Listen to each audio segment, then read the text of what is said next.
A black delivery girl resolved an issue that 20 engineers could not. "If you are so smart, solve it now," Michael Harrison, Tech Corp's chief technology officer, exclaimed, gesturing to the red screens in the control center, indicating a complete system crash 3 hours prior that had halted operations for many client companies. Kesha Williams, merely 24 years old, was only present to deliver lunch Michael had ordered via an application. With her thermal backpack still on her shoulder, she dared to comment on an error code displayed on the main screen, causing all engineers to cease working and look at her as if she had spoken a foreign language. She simply stated, "Sorry, but that error is caused by a cache memory conflict," as she placed the order on the table. "You tried to reboot the primary server without clearing the pending transaction buffer." A deafening silence followed as 20 engineers from elite universities, some earning six-figure salaries, faced a black food delivery girl who had identified in mere seconds what they could not solve in hours. Michael sarcastically laughed, dripping with condescension. "Very funny. I bet you didn't even finish high school. How about you go back to your deliveries and leave the real work to those who understand it?" The other engineers chuckled, some shaking their heads in disdain. David Park, the senior engineer, crossed his arms and said, "Girl, this isn't like fixing a broken microwave. This is an infrastructure system that moves millions of dollars." Kesha stood motionless, her brown eyes calm, contrasting with the surrounding chaos. Her look held a dangerous serenity, suggesting she possessed knowledge they lacked. "All right," she softly replied, adjusting her backpack strap. "But when you find out that I'm right and the system is back up and running in exactly 2 minutes after you follow my suggestion, remember this moment." Michael let out a loud, exaggerated laugh, stating, 2 minutes. Honey, that system has been down for 3 hours. We have a team of 20 experts trying to fix it. You really think a food delivery girl is going to teach us something?" Kesha smiled slightly, a smile that did not reach her eyes but carried a weight that made some attendees inexplicably uncomfortable. It was as if she guarded a powerful secret, not yet ready for revelation. This story of prejudice and underestimation, if it touched hearts, was meant to encourage subscription to a channel to discover how a simple lunch delivery catalyzed an unforgettable revolution.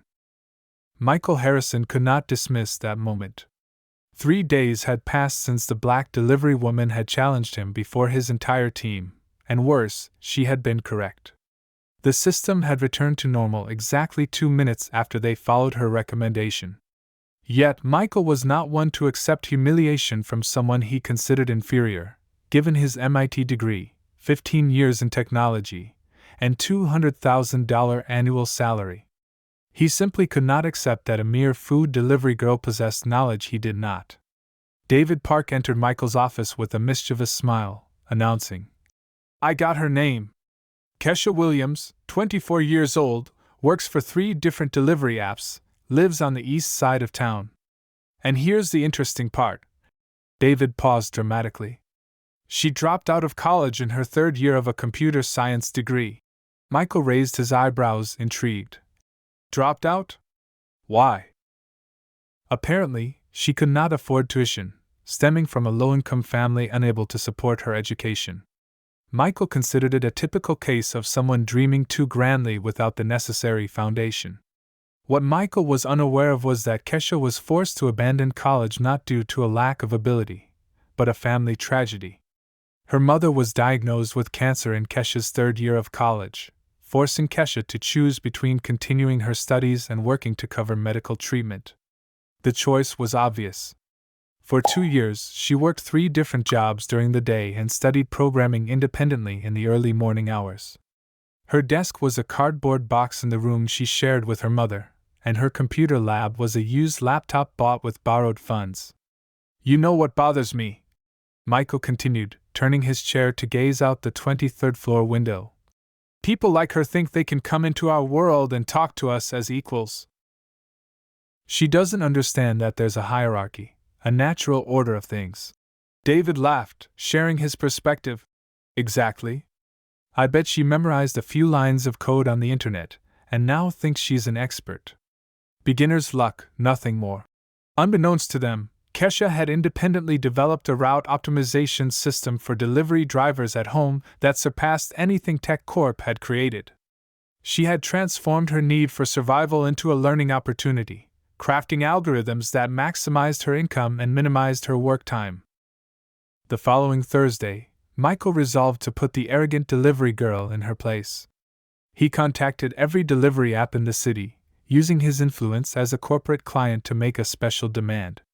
He wanted Kesha Williams banned from making deliveries to Tech Corporation. He lied to supervisors, citing allegations of inappropriate behavior and disrespect toward customers. As the chief technology officer of one of the city's largest companies, he claimed he could not permit disrespectful employees to continue providing services there. In less than 24 hours, Kesha received 3 notifications. Her account had been suspended on all 3 apps she used for work, with no detailed explanation, no right to defend herself, and no source of income. Sitting in her kitchen, staring at her mother's medical bills piled on the table, Kesha felt a mix of anger and determination she had not experienced in a long time.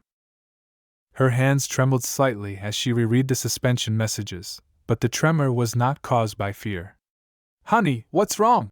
her mother Helen asked, entering the kitchen with difficulty, still recovering from her latest chemotherapy session. "Nothing, Mom.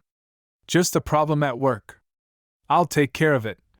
Kesha gently hugged Helen, sensing the fragility of the body that had fought so hard to survive. "I'll fix everything." That night, Kesha powered on her old laptop and began an activity she had neglected for a long time. She started coding. But this time, it was not to optimize delivery routes or solve simple logic problems. This time, she was building something far more ambitious. Every line of code she wrote was fueled by years of humiliation, contemptuous looks, and doors slammed in her face.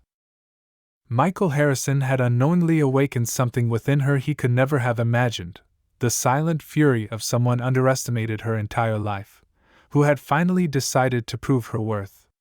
For a moment, upon reading the suspension messages, Kesha had hung her head, feeling the familiar weight of injustice.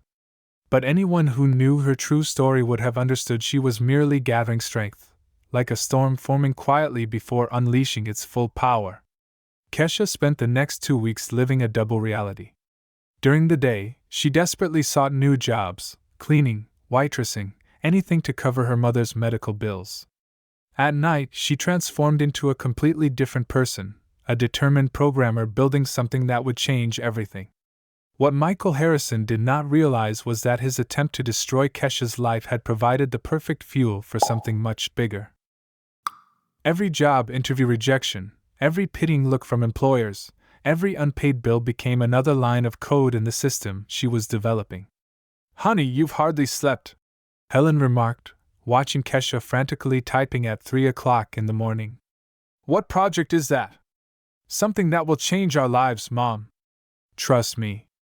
At Tech Corp, Michael was celebrating his victory over the bothersome delivery girl. During a meeting with his team, he could not resist recounting the story as a humorous anecdote. "Remember that girl who dared to correct us last week?" Michael laughed, leaning on the conference table. "Well, let's just say she won't be bothering us anymore. I used my contacts to make sure she's blacklisted from every delivery app in the city." David Park roared with laughter. "Perfect. She needs to learn that there's a natural hierarchy. People like us don't take insults from people like her."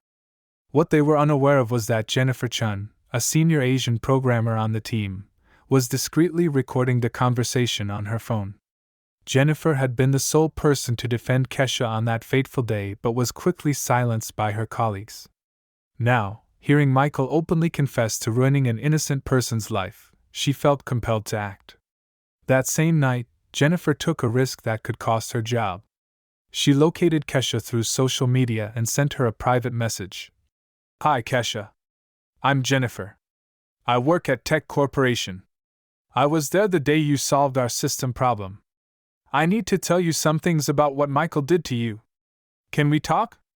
When Kesha received the message, she initially hesitated, fearing it could be a trap.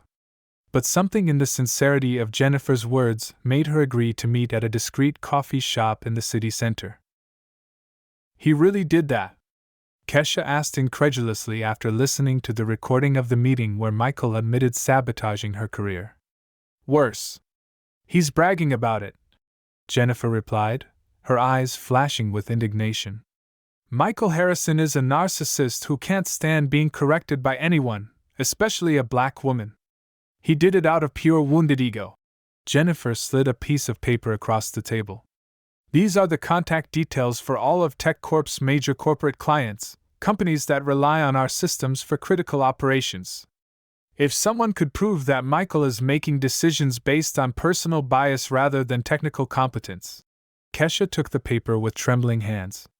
Why are you helping me? You don't even know me. Because I've been where you are, Jennifer. 3 years ago, Michael tried to fire me after I corrected a mistake he made in an investor presentation. The only difference is that I had union protection and a lawyer. You didn't have that luck, but maybe we can create our own justice. That night, Kesha worked with renewed energy. Now, she was not merely building a system, she was building a trap. Her project had evolved into something much more ambitious, a security vulnerability analysis platform that could scan any corporate system and identify critical flaws in real time. But the true genius lay in what she had discovered during her sleepless nights of research. Tech Corp had dozens of critical vulnerabilities in its own systems, flaws Michael and his team of 20 engineers had failed to detect, but which she had mapped out completely. Over the next week, Kesha began implementing the first phase of her plan.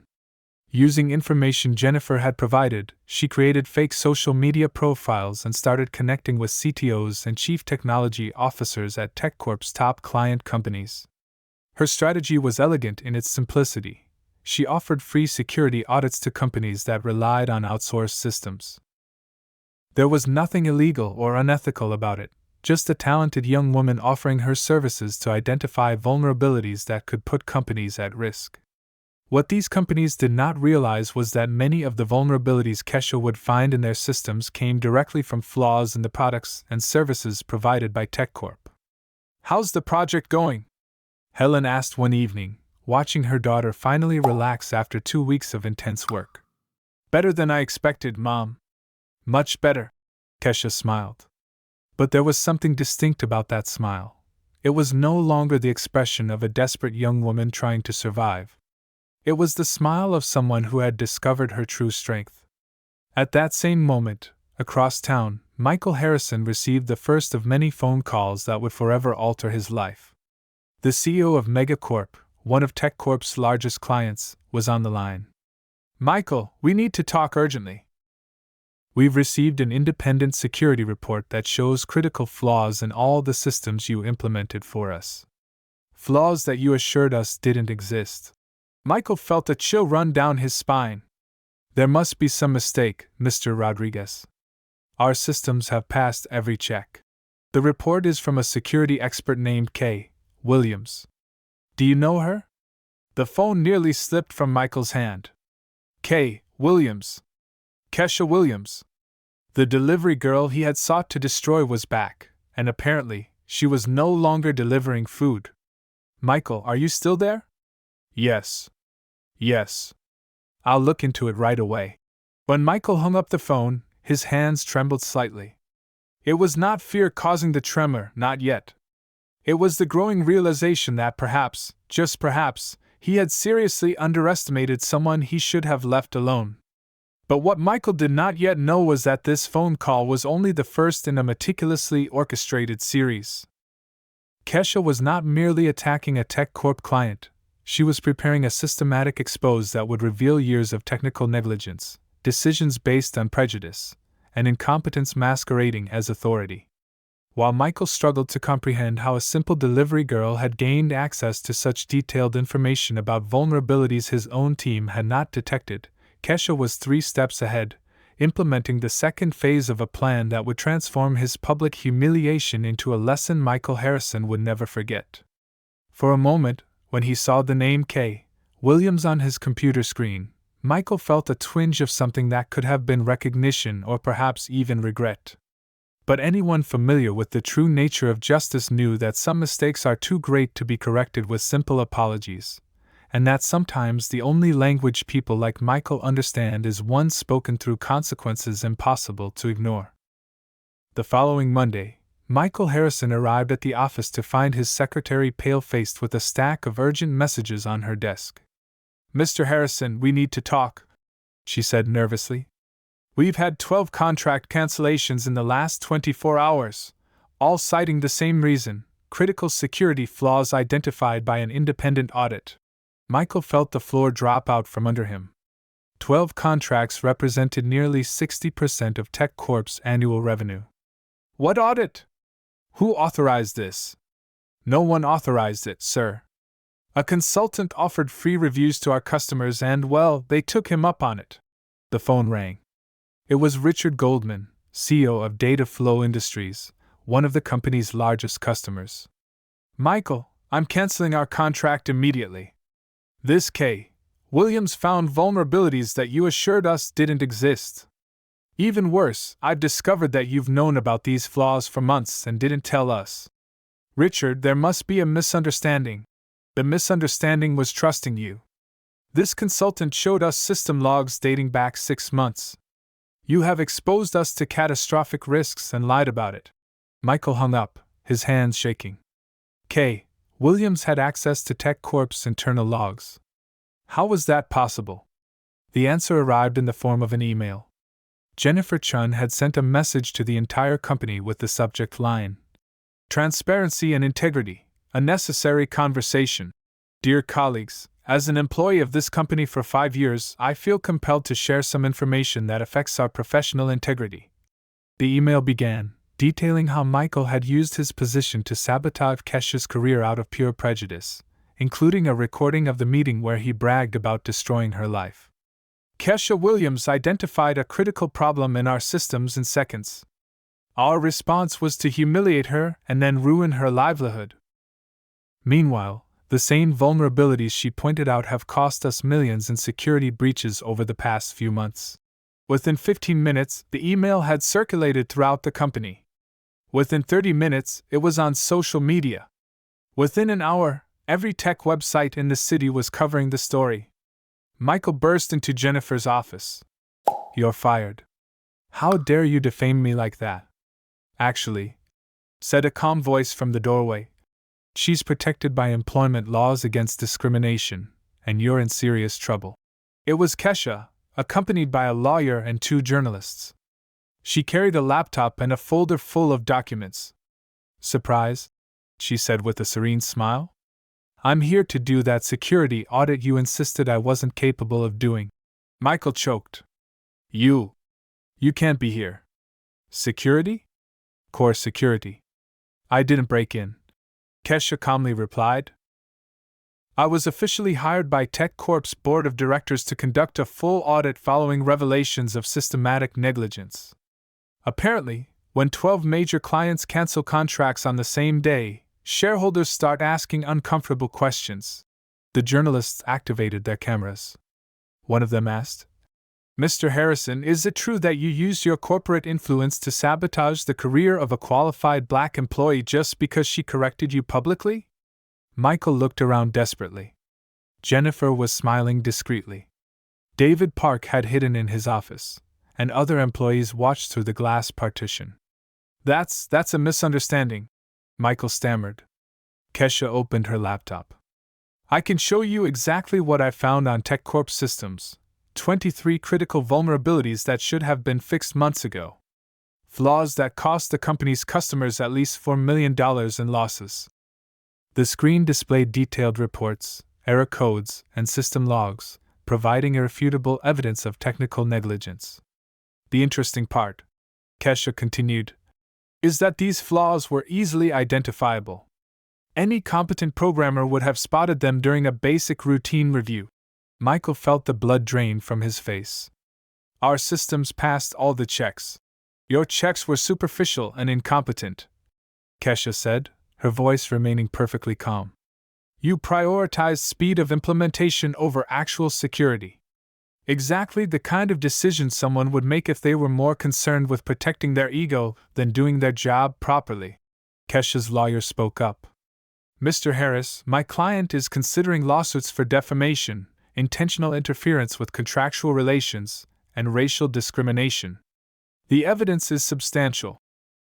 And the customers affected by the technical negligence, added the second journalist, are organizing a class action lawsuit against Tech Corporation. Estimated losses already exceed $8 million. Michael slumped in his chair. In less than a week, he had lost most of his clients, the trust of his team, and now faced lawsuits that could destroy not only his career but also his financial stability. Why? He asked, looking at Kesha with a mixture of despair and something that could have been belated recognition. You could have just moved on. Kesha closed her laptop and looked him directly in the eye. Because someone needed to show that competence has no color, social class, or origin. And because people like you only learn when the consequences are impossible to ignore. As she exited the room, followed by the journalists and Jennifer, who had just resigned to join the consulting firm Kesha was founding, Michael remained alone in his office, finally understanding that he had underestimated much more than a simple delivery girl. He had underestimated the strength of someone who transformed every act of discrimination into fuel for revenge, as elegant as it was devastating. 6 months later, Kesha Williams sat in her own office on the 21st floor of a corporate building, observing the city through panoramic windows. Her company, Secure Code Solutions, had grown from an idea born out of injustice into one of the most respected cyber consulting firms in the country. We have 17 new contracts this month, said Jennifer Chun, now the company's director of operations, entering the room with a stack of proposals. 3 of them are former Tech Corp clients who came to us specifically after seeing our work. Kesha smiled, but it was not a smile of satisfaction from revenge. It was the smile of someone who had turned her pain into purpose, her humiliation into motivation to build something grander than anyone could have imagined. And how's our beloved former company doing? Kesha asked, although she already knew the answer. Michael was fired last week. Tech Corp has lost 80% of its corporate clients in the last 6 months. They're considering bankruptcy. Jennifer paused. He's suing former clients for breach of contract, but no one is taking him seriously. I hear he's working as a freelance consultant, but no one trusts him. Kesha finished. Interesting how reputation works, isn't it? It takes years to build and seconds to destroy. In fact, Michael Harrison had learned the hard way that competence was not a matter of a degree or skin color. After being fired from Tech Corp, he had desperately tried to rebuild his career. But Jennifer's recording of him admitting to sabotaging Kesha out of prejudice had gone viral in the tech community. Companies that once vied for his services now avoided any association with his name. His former colleagues who had once laughed at his prejudice jokes now pretended not to know him at professional events. David Park had even sent a public message distancing himself from Michael's discriminatory attitudes. You know what the most ironic part is? Said Helen, Kesha's mother, entering the office with a tray of coffee. Her health had dramatically improved since they could afford the best medical care available.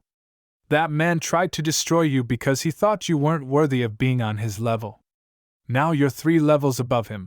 Kesha hugged her mother affectionately. It wasn't about levels, Mom. It was about proving that talent has no color, social class, or origin.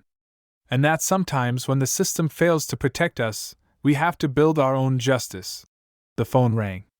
It was an invitation to speak at the National Technology Conference, the same event where Michael had been a keynote speaker for 5 years in a row. This time, he was not even on the guest list. I'm going to accept, Kesha told Jennifer. I want to talk about how real diversity in technology isn't just a matter of social inclusion, but of technical excellence. How many problems could be solved more quickly if companies stopped underestimating people based on appearances? Meanwhile, across town, Michael opened yet another rejection letter for a job opening. His bank account was nearly empty. His luxury apartment had been sold to pay off legal debts, and he now resided in a small studio in the suburbs. For the first time in his life, Michael Harrison was experiencing what it meant to be judged not by his talent, but by his actions, and the consequences were far more devastating than anything he had inflicted upon Kesha. You turned an attempt at humiliation into a show of strength, Jennifer commented, watching Kesha review new client contracts. That wasn't just revenge. It was justice. The best revenge, Kesha replied, is not destroying those who hurt you. It's building something so extraordinary that they realize exactly how small they were when they tried to diminish you. A year after that fateful day at Tech Corp, Kesha had proven many people right about one thing: there truly was a natural hierarchy. But it was not based on skin color, social background, or where someone attended school. It was based on competence, integrity, and the courage to fight for justice when the world tries to silence you. Secure Code Solutions now employed 45 people, including many talented professionals who had been underestimated by traditional companies. Kesha had created not merely a business, but a movement that demonstrated that diversity and technical excellence went hand in hand. Mr. Harrison attempted to destroy a food delivery worker because he could not accept that she was smarter than him. He ended up losing everything and unwittingly creating one of the most innovative technology companies in the country. Kesha learned that true victory is not about causing suffering to one's enemies. It is about achieving such extraordinary success that they realize they were always too insignificant to comprehend one's greatness. This story of overcoming adversity and justice, if inspiring, encourage subscription to a channel for more stories proving that competence has no color, and that sometimes the universe uses our greatest challenges to lead us to our greatest destiny.